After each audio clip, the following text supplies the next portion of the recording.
conversation. Closed captioning for News 12 is brought to you by Kenneth Nugent. From the station that's on your side, this is News 12 First at 5. Flags at half-staff today in South Carolina honoring Officer Drew Barr, who lost his life in the line of duty.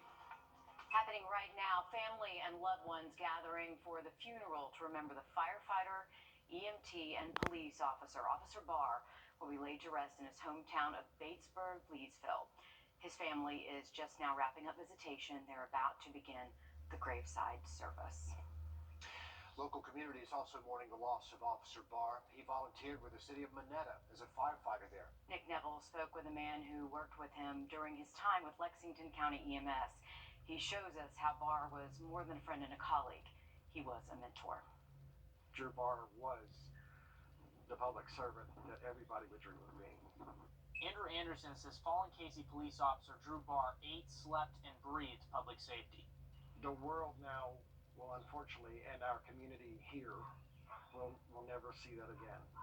It may live on through Molly, but unfortunately we've lost the light, I think, in public safety when it comes to that. He says Barr stepped in to help him learn the ropes when he was just starting out as an EMT. He remembers the conversations they'd have at Just Us Cafe on Knox Abbott Drive. You'll always remember his smile. You'll always remember the way he greets you, because we always greeted each other with a big slap on the back, and now I gotta look. Now you look up for that because he's not here. So he says any loss in the public safety community hurts since it's all one family. But this week's news hit like a ton of bricks, and he's reached out to friends to help him cope. When you reach out to them, it's truly the best thing in the world to be able to reach out. Unfortunately, this time I couldn't reach out to a real close friend, Drew. I really couldn't reach out to him because he wasn't there. I didn't see him at Just Us Cafe having breakfast. Now I see that he's gone.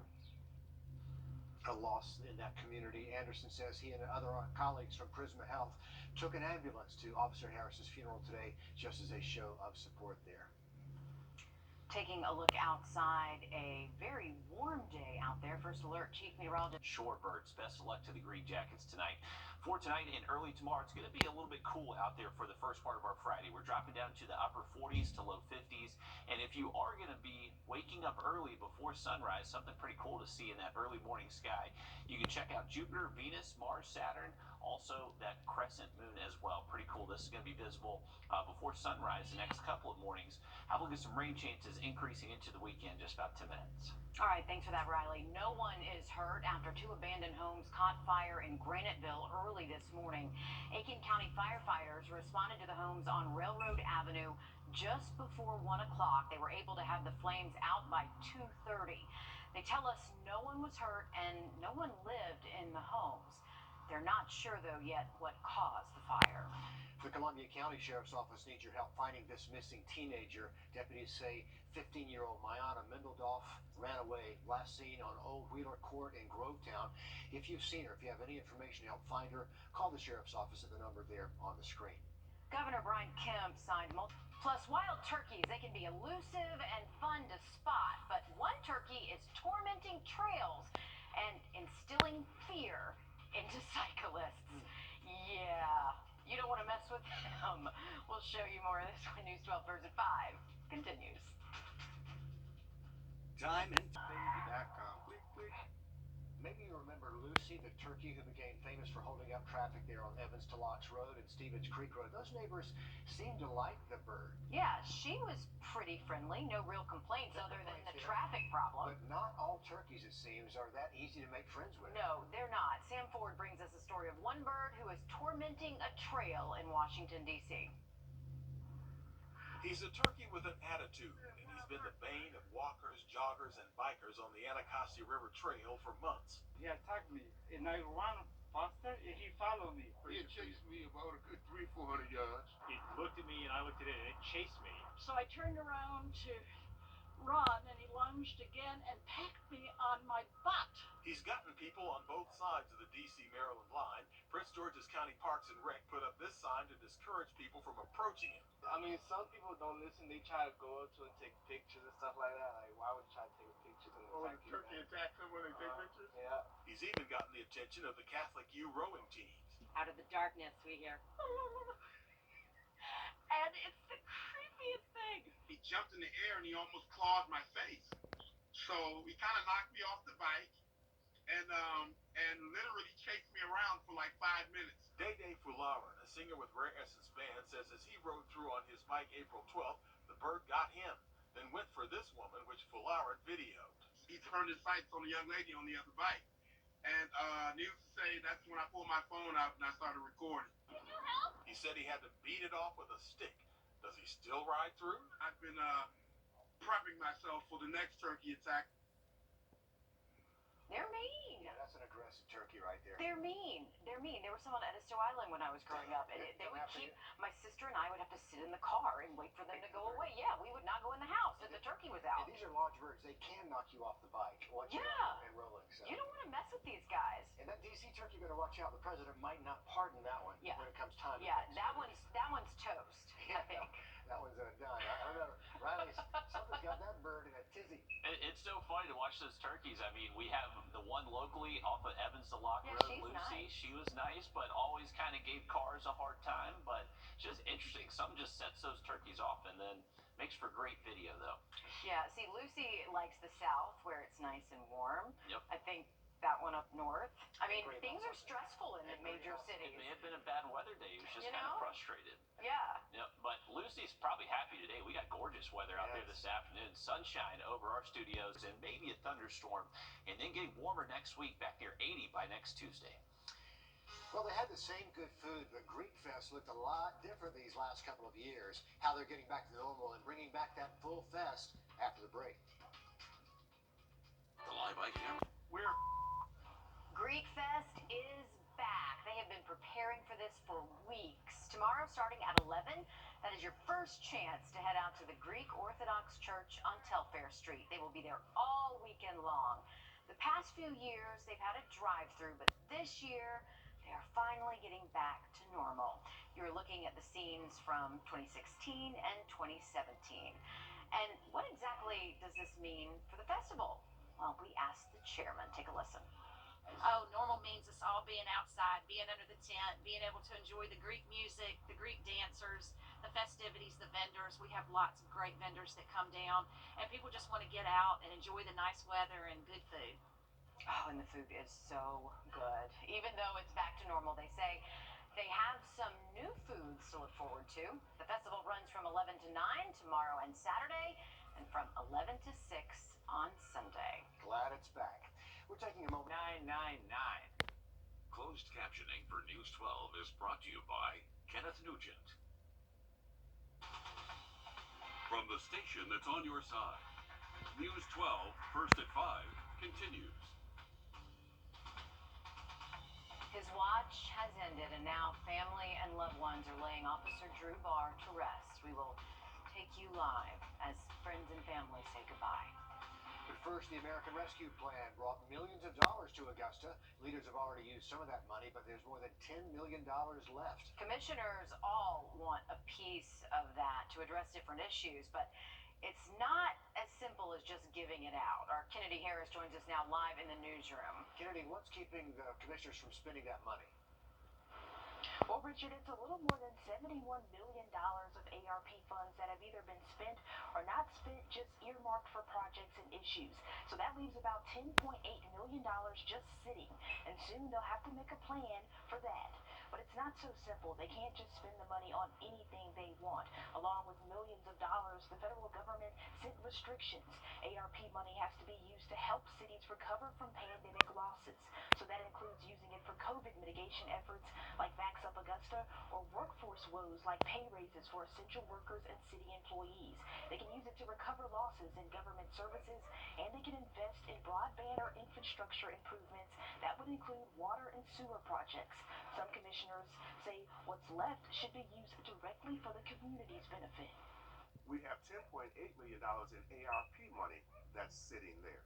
So we're going to have to do some things that is going to be positive for the community, not just raises and things like that, which we've already done. And no decisions have been made yet, but what could the $10 million go towards? I'm working on that story for tonight at 6 o'clock. That is the big question, and we will follow the money and see where it goes. Kennedy, thanks so much for that. Let's have a lot. Planetary alignment, Saturn, Jupiter, Mars, and Venus, along with that moon just before sunrise. Have a look at some weekend rain chances going up in just about 10 minutes. Thank you, Riley. Happening right now, family and loved ones gathering for Officer Drew Barr's funeral to remember the firefighter, EMT worker, and police officer. He lost his life in the line of duty. Officer Barr will be laid to rest in his hometown of Batesburg, Leesville. Let's listen in. Fireground, working an attack line, extricating a patient from a vehicle at the scene of a collision, or responding to a medical call in support of local EMS. In December of 2016, I looked on as Drew assisted a resident who was in full labor on her living room floor. You heard that right, I looked on. I didn't know what to do. But Drew did. And when EMS entered the front door, Drew was busy giving them pertinent information and had positioned himself to receive this child. And in just a matter of moments, Drew and that EMS crew chief had a second patient. It was a baby boy. I'll never forget when we got back to the station, and the guy said, "Well, they couldn't wait just a little longer on you," and they couldn't. I mean, Drew was ready. He was ready to go, and that baby was coming. I was glad he was there. In early 2017, Drew attended SCCJA, the Criminal Justice Academy here, and in June of that year, on the 16th, he wrote, "Words cannot describe how I feel right now. Today is the greatest day for my life. I've had the honor to spend the last 12 weeks at SCCJA with some of the best people that I've ever met. During graduation, I was awarded the Medal of Valor and Purple Heart by the director of the Academy. This has been overwhelming for me. I'm no hero, but I've had the honor to work alongside a few. I want to thank everyone in Class 665, the staff of the Academy, and everyone at KCDPS." Remembering Officer Drew Barr in Batesburg, Leesville, right now. South Carolina's Department of Transportation held a ceremony in Columbia today honoring workers who died in the line of duty. The memorial outside of SCDOT's headquarters honors employees ranging from now all the way back to the 1920s.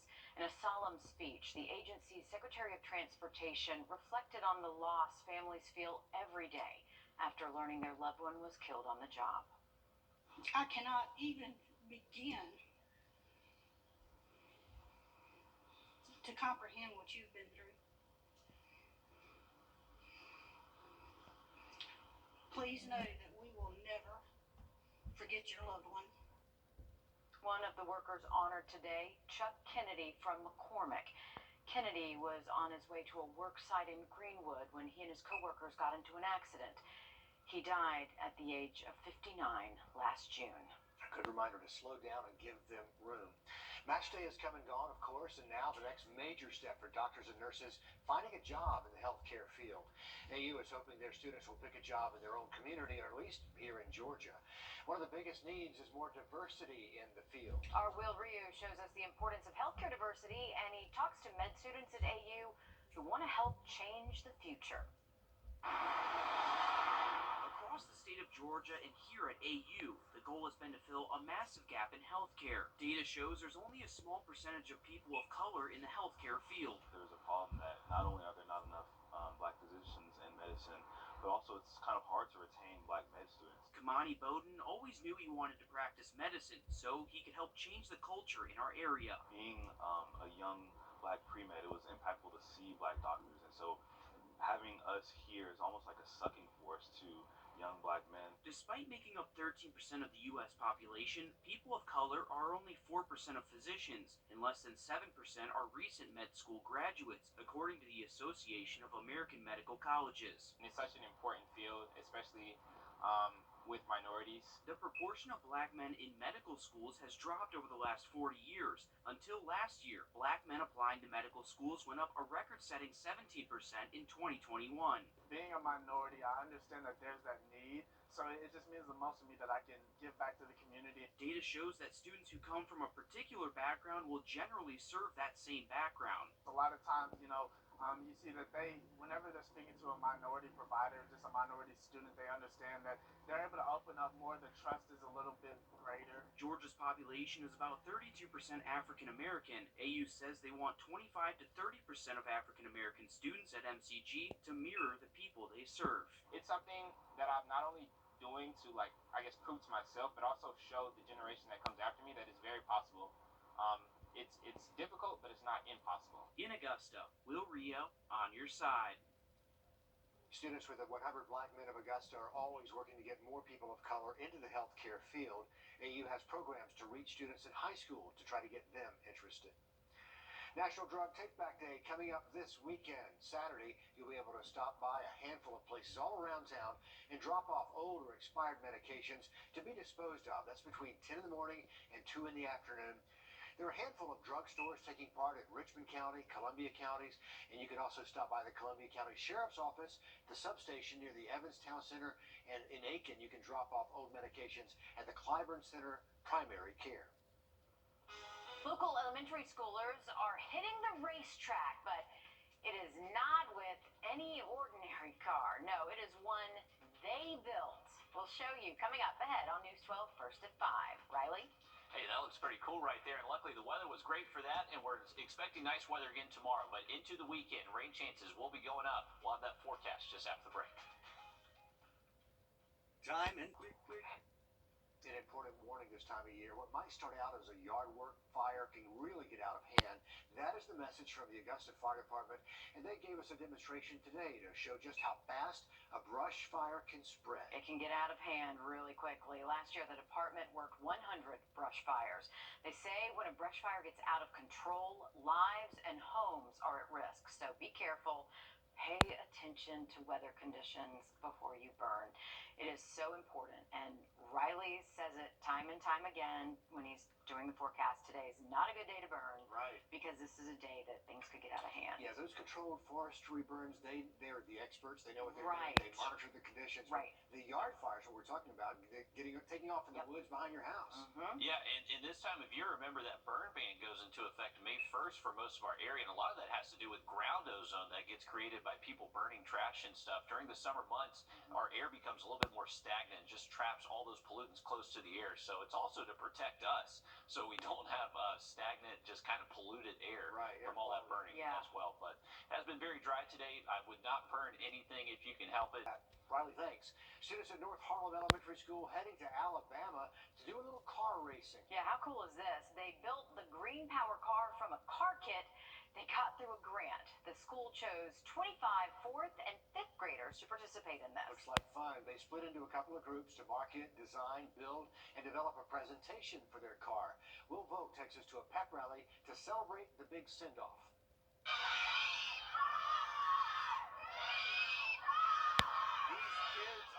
Excited. It really helps a lot for me and for the rest of the team to see everybody cheering us on. Kimberly Spicer is thrilled to see the whole school out here.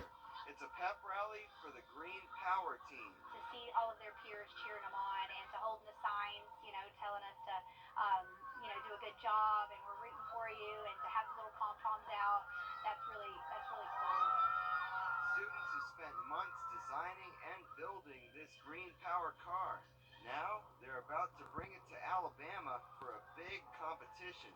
But before they leave, they're showing it off. Well, the best part was when I was driving the go-kart, my teacher literally jumped up and screamed, "Go Alabama!" That was the best part ever. It made me really happy to know that my school supported me and my team. To these students, getting this kind of support before leaving means so much. We are so excited to go to Alabama because we've been waiting for this for months and months. That's going to be amazing. I already know that's going to be so cool. And before they take that cool trip, these kids got one cool experience. In Harlem, Will Vogt, on your side.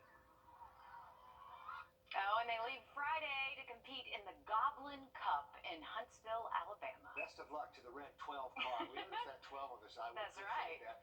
42 teams are racing there this weekend, so that's going to be so much fun. Something they'll never forget. Nope, go Big 12. Looks like fun. Have you started shopping for Mother's Day yet? If not, now is a good time to start thinking. Coming up, we've got some tech gift ideas, even for moms who say, hey, I really don't like gadgets. The Live Eye camera. Some caring formula, now infused with floral oil.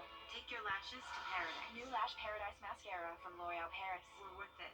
You didn't ask to be in an accident and for everything that follows. So, when an accident happens, ask for the one person who can take all the worry away.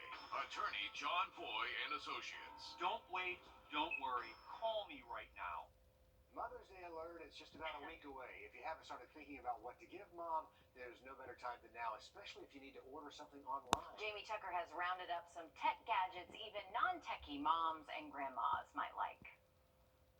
Of all the gadgets I've tried over the last 5 years, my favorite is a sous vide cooker. It used to be one of those devices you would find only in fancy steakhouses, but now they're in the kitchens of millions of Americans who love to cook but don't want to spend as much time doing it.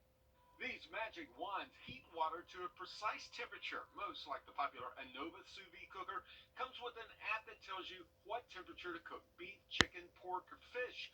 Put whatever you're cooking into an airtight bag, drop it in the water. The sous vide cooker circulates the water at that temperature, meaning it's impossible to overcook it. Once it's done, throw it on the grill or a cast iron skillet for a quick sear. She'll spend less time in the kitchen, and the food has never been better. Anchor frames are sunglasses with built-in Bluetooth speakers in the temple. The sound quality is surprisingly excellent. She can listen to music, podcasts, take phone calls without needing earbuds. The frames are exchangeable if she wants to find a new style. If mom hates tech, it may be because of all the cords plugged into the wall. Ugly. I found this outlet cover that's easy to install. You just plug it in, hide the power strip behind the furniture. They come with these clips to hide the cable against the baseboards. And finally, for moms who read, Amazon's Kindle Paperwhite can replace the hard and soft cover books she loves. The Paperwhite is water resistant, can be read in bright sunlight or in bed. And if she likes library books, she can check them out and download them to the Paperwhite using the Libby app. So don't assume your mother wouldn't like a tech gadget. She's probably a lot cooler than you give her credit for. That's What the Tech. I'm Jamie Tucker. So we have a lot of the kitchen gadgets, not that sous vide though. We don't have that one. No, I don't either, but can I just give you guys a suggestion? Seriously, you don't have to spend any money. Moms just want a nap. They just want a nap. That's pretty much universal, I think. Yeah, and for Father's Day, dads want a nap too, right? Write it in a card and present it. Here's your nap. Seriously, Good yeah. for one nap. And it's priceless. So yeah, there you go. To sports, big signing day over at Butler. 5 basketball players committing to play at the next level. Yeah, a really big day. Sports director Nick Proto was there, and he now joins us live in the studio. Well, this season, the Butler boys basketball team made it to the state championship game for the first time in 11 years. That starting lineup was led by 4 seniors, and today they all shared the stage together one more time to sign their letters of intent. Kadar Bodie missed the playoffs with a foot injury, but he's healthy now and headed to South Georgia Tech. Kendrell Glanton signed with East Georgia, Elijah Martinez with Warren Wilson, and Chance Finklin with Denmark Tech. These guys have been teammates and friends for years, but now some of them are going to be rivals at the next level. They say it was great to share this moment together, and they are ready for the adventures ahead. It means the world to me because I grew up with these fellows since we was in middle school, so signing together, going to state championship with the same group of guys mean the world to me. Also signing today, girls basketball player Jamisha Slater. Slater's headed to Greensboro College in Georgia. She says as the lone girls basketball player, she's hoping to be an inspiration to the classes below her. They tell me every day, Misha, I want to be like you. I don't know why, but, they always been the encouraging type. So. More sports coming up on News 12 at 6 o'clock. All right, thank you for that update, Nick. We are looking. Governor Kemp signs a series of controversial education bills. We look at how those changes might impact your child's school ahead on News 12 at 6 o'clock after a short break.